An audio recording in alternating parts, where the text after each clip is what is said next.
예배를 하다가 중간에 멈췄어요. 이제 광고를 깜빡했어요. 저번 주 그대로 앉으시라고. 조금이라 조금. 그래서 여기 제가 알기로는 여기까지 앞쪽 부분까지 했는데 일로 도망가신 분 없죠? 여기는 도무지 다 했어요. 저는 이 장인 어른 소천하셔서 장례 천국 환송을 천국 잘 보내드리고 그리고 어제 늦은 시간에 제주도로 다시 왔습니다. 다시 한번 성도님들의 기도와 또 관심 덕분에 외롭지 않게 장례를 잘 치를 수 있어서 깊이 감사를 드립니다. 그래서 오늘은 설교를 저번 주에서 짧게 하고 나누도록 그렇게 하겠습니다. 이후에 순서들이 좀 많기 때문에 빨리빨리 진행하도록 하겠습니다. 오늘 이 말씀 중심에서 은혜 아니면 라는 제목으로 하나님 말씀 좀 가려고 합니다. 제가 5살 때 저희 아버지가 돌아가셨습니다. 해병대 군인, 직업 군인이셨습니다. 어머니는 10년 전 제가 목회를 하고 가장 힘들 때 돌아가셨습니다. 저는 고아입니다. 아버지에 대한 기억은 가물거립니다. 가물거리고 엄마에 대한 기억은 시간이 흐를수록 더 선명해지고 그리워지는 것 같습니다. 어머니에 대해서 이렇게 생각하면 그냥 은혜다 이런 생각밖에 안 듭니다. 모든 것을 다 주고도 조금도 아까워하지 않고 전부를 주고도 더 주고 싶어하는 그 어머니의 사랑을 제가 일평생 살아가면서 누리고 살았습니다. 이 어머니를 통해서 저는 하나님의 사랑을 가늠하게 되었습니다. 이 어머니의 사랑과 하나님의 사랑이 맞닿아 있겠구나 그런 생각을 하면서 하나님의 사랑을 느끼고 또 경험한 적이 한두 번이 아닙니다. 이번 주는 내내 은혜를 묵상하다가 장인의 부고 소식을 들었습니다. 사실은 스탠바이하고 계속 기다렸어요. 어떨 때는 주일날 돌아가시면 안 되는데 그 안에 돌아가셨으면 좋겠다 이런 불경스러운 마음도 갖기도 하면서 돌아가셨다고 월요일날과 화요일날 또 연락이 와서 저희 집사람은 하나님 앞에 고통 없이 돌아가게 해주셔서 감사합니다 하고 기도하고 다시 집에 왔는데 어머니가 심장 이 기계가 잘못돼서 안 뛰어서 그렇다고 또 하나님 살려주셔가지고 그러다가 목요일날 이렇게 돌아가셨습니다. 그분과 제가 장인과 사이로 25년을 보냈습니다. 23년 동안은 굉장히 불편한 관계였습니다. 그분은 대기업을 다니시다가 50이 안 된 나이에 은퇴를 구조조정을 당했습니다. 그 상실감 때문에 평생을 술로 또 제대로 건강하게 이렇게 행복을 누리지 못하고 이렇게 사셨습니다. 그런 저에게 목사로서의 사회는 달갑지 않았습니다. 명절 때 가면 술 안 사온다고 저를 하대하고 그랬던 기억들이 납니다. 그럼에도 불구하고 집사람과 저는 그 아버지의 영원 구원을 위하여 참 명절 때 되면 그 처가댁으로 가는 발걸음이 이게 잘 안 떨어져요. 참 힘들고 고통스러워. 내가 거기서 어떻게 그 짧은 시간을 보냈는데도 그 하루를 보냈는데도 참 힘들었거든요. 그럴 때마다 마음을 돌리고 다잡아서 그곳에 가서 또 치르고 또 그런 시간을 한 23년을 했습니다. 갑자기 2년 전에 췌장암 사기라고 판정을 받고 이렇게 제가 가서 위로해드리고 기도하면서 아버지의 마음이 많이 열렸어요. 그 한 짧은 2년 동안 시간에 23년 동안 나누지 못했던 마음들을 참 많이 나누었던 것 같아요. 이제는 먹지 못해서 3개월을 먹지 못해서 이렇게 계시다 돌아가셨거든요. 다리를 갈 때마다 주물러 드리고 복음을 전하고 이렇게 하면 늘 미안하다, 고맙다 이런 이야기를 하셨어요. 그래서 제가 복음을 전하니까 이런 이야기를 해요.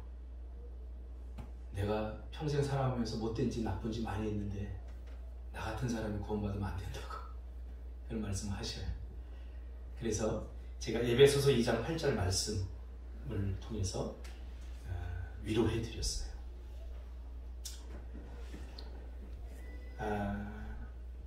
그 짧은 시간 묵직한 이야기들을 나누는 가운데 아버지의 마음을 좀 읽을 수가 있었습니다. 구원은 착해서 내가 구원에 합당한 행동을 해서 받는 것이 아닙니다. 그래서 하나님이 은혜를 베풀어 주신, 우리를 구원하기 위해서 은혜를 베풀어 주신 것이죠. 그래서 이 은혜라고 하는 말은 카리스라고 하는 말입니다. 헬라어로 카리스. 여러분 우리가 거기서 파생이 되는 단어가 카리즈마.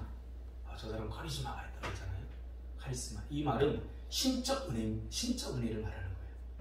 받을 자격이 없는 자에게 거저 주시는 하나님의 거부할 수 없는 무조건적인 사랑.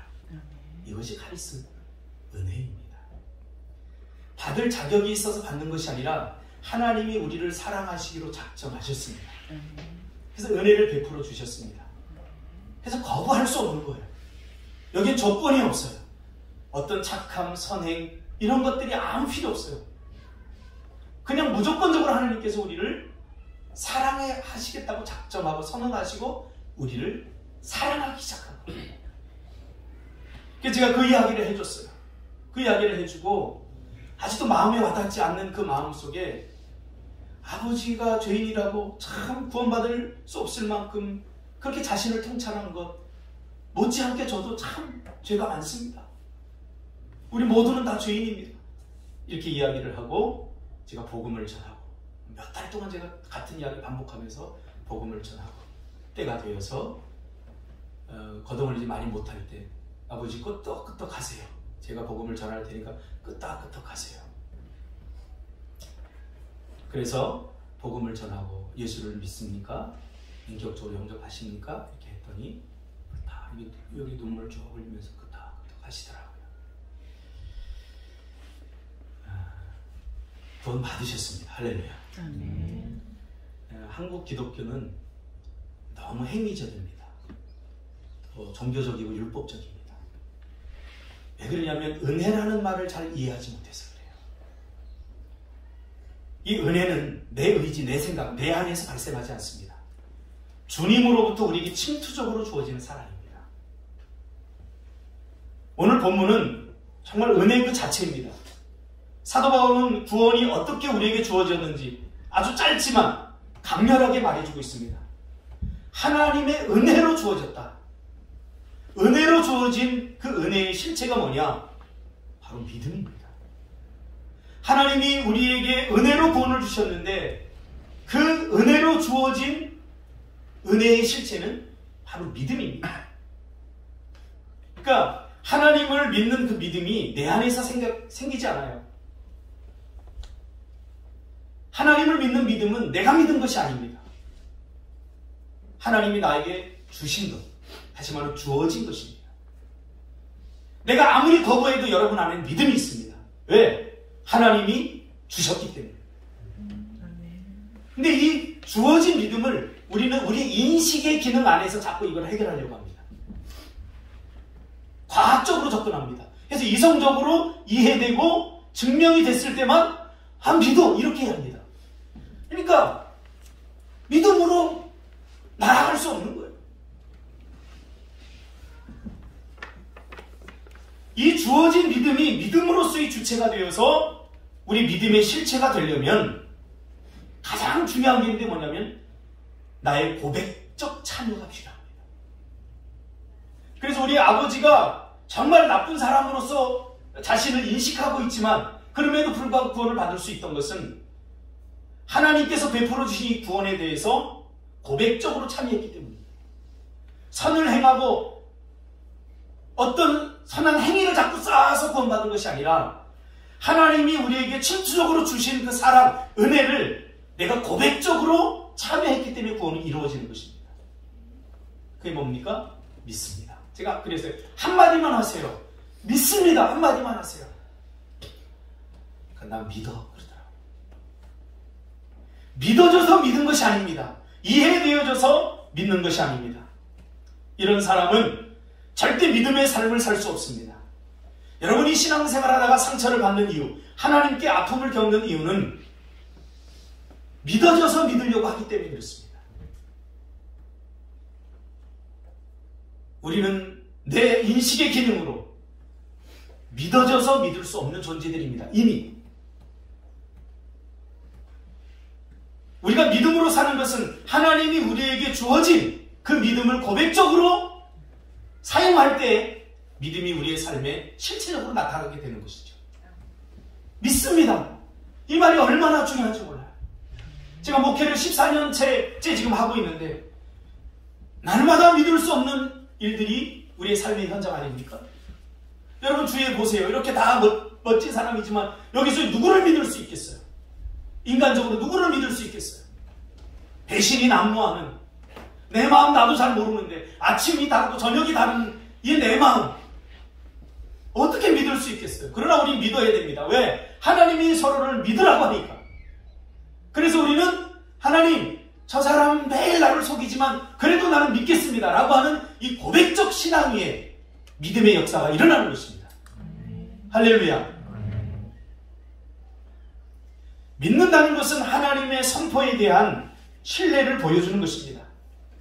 하나님이 하시는 일들은 그 일 자체에 대한 신뢰가 아니라 하나님에 대한 신뢰이어야 합니다. 그렇죠. 우리 세상에서 일어나는 일들 우리가 다 어떻게 설명하고 머리로 다 이해할 수 있겠습니까? 이건 초과학적인 일입니다. 설명할 수 없지만 우리의 삶에 드러나는 일이에요. 이것을 어떻게 우리가 다 이해하고 어떻게 설명할 수 있겠습니까? 그래서 하나님은 우리에게 믿음을 선물로 주셨어요. 우리가 이 세상에서 일어나는 일들에 대해서 믿어야 하는 이유는 하나님이 믿으라고 하니까 믿는 것입니다. 하나님을 신뢰하면 믿어지지 않는 것이 없어요. 우리 자녀와 부모와의 관계 속에서도 밥을 차려주면, 여러분 인이가 그래요? 은수저 갖다 놓고서 이게 독이 있나 없나 찍어보고 그래요? 그렇지 않습니다. 그냥 먹는 거예요. 믿으니까. 누구를 믿으니까? 엄마를 믿으니까. 엄마의 사랑을 믿으니까. 우리 엄마는 절대 여기다 독타하지 않을 거야 하는 기본적인 믿음이 있기 때문에 그걸 먹는 거예요. 이게 과학적으로 믿어져서 먹는 게 아니라, 때로는 맛 없는 것도 엄마가 이거 몸에 좋다라고 하니까 씹어 먹는 거예요. 누구를 믿으니까? 엄마를 믿으니까. 우리는 하나님을 믿으니까 때로는 광야로 가는 거예요. 저는 하나님을 믿으니까 이 땅 제주로 왔어요. 이 제주가 살기 좋은 곳이라서 온 거 아니에요. 살만한 곳이라서 온 게 아니에요. 2년 동안 너무 외롭고 힘들었어요. 아무에게도 말할 수 없지만 제가 리더십이기 때문에 내가 힘들어하면 우리 저 아이들은 어떻게 할까? 저 젊은 아이들. 그래서 힘들어조차 할 수 없는 마음을 품고 2년 동안 힘들었어요. 제가 이곳으로 온 것은 하나님을 믿었기 때문에 온 거예요. 하나님은 절대로 안 좋은 것을 주시는 분이 아니에요. 내 인생에서 나에게 가장 유익한 것들을 지금까지 주신 분이다 라는 이 신뢰가 있기 때문에 저는 자고 일어나서 내일 미얀마로 가라고 해도 전 갈 겁니다. 할렐루야. 이 말을 우리 집사람이 제일 듣기 싫어합니다. 이제 50이 넘는데 또 어디로 가는 말이에요? 제가 이사를 23번 했습니다. 할렐루야. 결혼한 지 25년 됐는데 내가 믿겠습니다라는 고백 위에 하나님은 그 은혜를 베푸십니다. 여러분이 지금 여러분 삶 속에서 현재 일어나는 일들에 대해서 이해되지 않습니까? 때로는 광야 같습니까? 그러나 선하신 하나님이 주신 선물입니다. 그 하나님을 신뢰하시기 바랍니다. 상황이 좋기 때문에 내가 다 이해되기 때문에 사는 것 아닙니다. 비록 우리의 삶의 현장은 힘들고 어렵지만 그러나 그 가운데 하나님의 선하신 뜻과 계획이 있어서 나를 이곳에 머물게 하기 때문에 그 하나님을 신뢰하시기를 주님의 이름으로 축복합니다. 사도 바울은 이것을 믿음으로 믿음에 이르게 한다라고 말씀하고 있습니다. 설명하고 있습니다. 믿음이 믿음의 결과를 낳는 거예요. 그러니까 믿어져서 믿으려고 하지 마시고 하나님이 믿으라고 하니까 내 입술을 사용하고 내 마음을 사용해서 고백하고 선포해야 되는 겁니다. 하나님 믿습니다. 할렐루야. 믿습니다. 제가 이곳으로 와서 이렇게 우리 공동체를 이루고 살리라고는 아무도 예상하지 않았어요. 왜? 과거에 저는 전기세 10,000원 낼 돈이 없어서 정말 힘들고 어렵게 그 개척을 했거든요.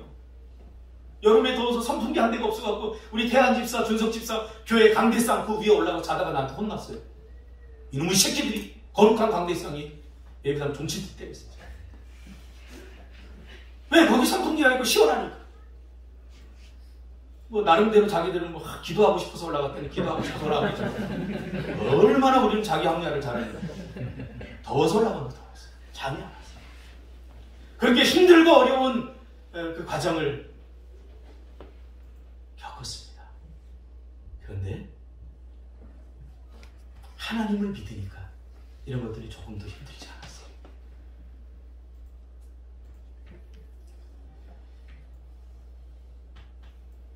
믿음으로 믿음에 이르게 한다.